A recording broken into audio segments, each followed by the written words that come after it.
క్రమంగా బలహీనపడుతోంది. మోథా తుఫాన్ గా బలహీనపడింది. తీవ్ర తుఫాన్ రానున్న 6 గంటల్లో తీవ్ర వాయుగుండంగా బలహీనపడే అవకాశం కనిపిస్తోంది.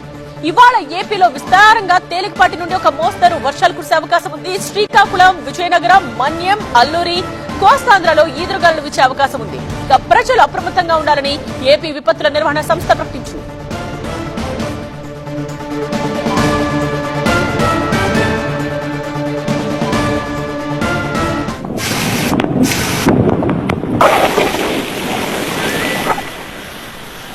మోంథా ఎఫెక్ట్ తో ఏపీ తీర ప్రాంతాల్లో రాత్రంతా భారీ వర్షం పడుతూనే ఉంది.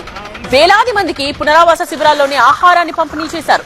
కంతర్వేది దగ్గర తీరం దాటిన సమయంలో పెనుగాలులు బీభత్సం సృష్టించాయి.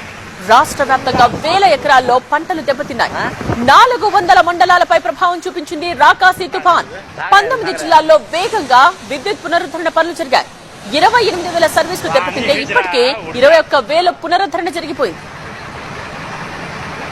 క్రమంగా బలహీనపడుతోంది. మోంథా తుఫాన్ గా బలహీనపడుతోంది. తీవ్ర తుఫాన్ రానున్న 6 గంటల్లో తీవ్ర వాయుగుండంగా బలహీనపడే అవకాశం ఉంది. ఇక ఇవాళ ఏపీలో విస్తారంగా వర్షాలు పడతాయి. తేలికపాటి నుండి ఒక మోస్తరు వర్షాలు కురిసే అవకాశం ఉంది. ముఖ్యంగా శ్రీకాకుళం, విజయనగరం, మన్యం, అల్లూరి, కోస్తాంధ్రలో ఈదురుగాలులు వీచే అవకాశం ఉంది. ప్రజలు అలర్ట్ గా ఉండాలని ఏపీ విపత్తుల నిర్వహణ సంస్థ హెచ్చరించింది.